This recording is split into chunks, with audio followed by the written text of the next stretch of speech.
कहते हैं शक्ति जब अत्यधिक मात्रा में हो तो वह बड़ी मुश्किल से संभलती है और संभालने के लिए भी परिपक्वता होनी चाहिए। हनुमान जी अभी बालक ही थे। बालक शरारती व नादान होता ही है। वह यदि समझदार या परिपक्व हो तो बालक कहाँ रहा। माता पिता को अपना बच्चा अति प्रिय होता है। वह उसकी सब शैतानियाँ, नादानियाँ, चपलताएं पीड़सनता से सहते हैं, बल्कि उनको वे रसपूर्ण लगती हैं। उनको वे उपद्रव लगती ही नहीं। बालक होने के कारण लोग उन शैतानियों को गंभीरता से नहीं लेते जब तक वो घातक स्तर पर ना आ जाए और विपत्ति पैदा करने वाली ना हो जाए। वानर स्वभाव से ही चंचल, उपद्रवी तथा अशांत होता है। विवेक का अंकुश उसके मन पर नहीं होता। फिर यदि बालक वानर हो तो चपलता और बढ़ जाती है। हनुमान जी बालक भी थे और वानर भी। वे आशीर्वादों, वरदानों, बल और ऊर्जा का भंडार बन चुके थे। लेकिन कहते हैं अनियंत्रित ऊर्जा खतरनाक और परेशानियों में डालने वाली होती है। जैसा बालक का मन हो जाए वह उसी कार्य में अपनी शक्ति का प्रयोग करता है। उनकी चपलताएं और क्रीड़ाएं दूसरों के कष्टों का कारण बनने लगी। वन के सभी प्राणी उनके मित्र होते हुए भी उनसे घबराने लगे। पेड़ों की शाखाएं तोड़ना, दौड़ लगाकर पर्वत के शिखर पर पहुंचना, शेर की पूंछ पकड़कर गोल गोल घुमा देना, हाथियों को रोककर उनसे अपने बल की आजमाइश करना, ऋषियों के वस्त्रों, पादुकाओं को छिपाकर उनको तंग करना, उनके आसन पेड़ के ऊपर रखाना नित्य क्रम बन गए थे। ब्रह्मा जी आदि से प्राप्त वरदानों के विषय में ज्ञान होने के कारण ऋषियों ने उनके उपद्रवों को सहन कर लिया। हनुमान जी की इन शैतानियों को देखकर माता अंजनी और वानर राज केसरी भी चिंता में पड़ गए। अन्य कोई उपाय न देखकर माता अंजनी और वानर राज केसरी तप शक्ति से संपन्न ऋषियों के पास गए।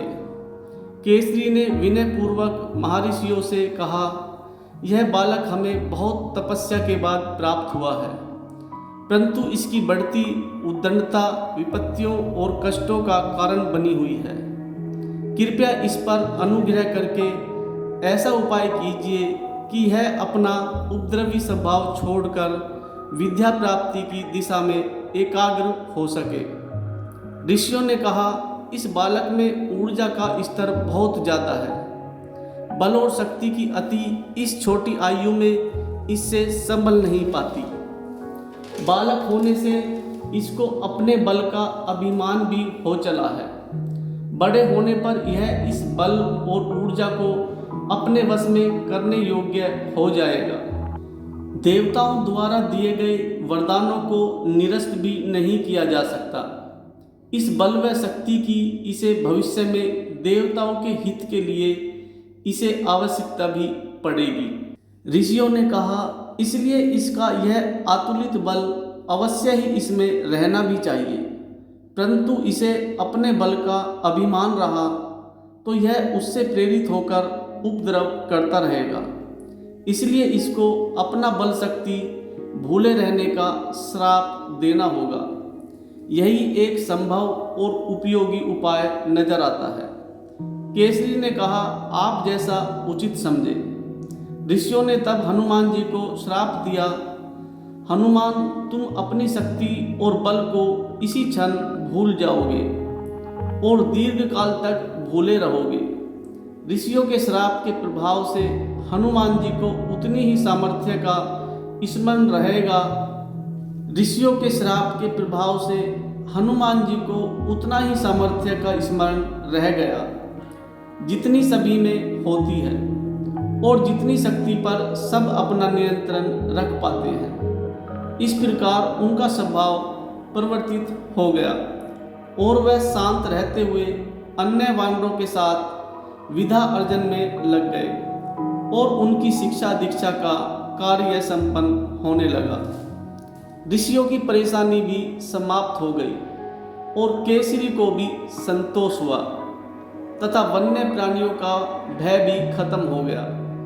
बचपन में ऐसे थे केसरी नंदन हनुमान जी, जिनकी वजह से ऋषियों को हनुमान जी को श्राप देना पड़ा।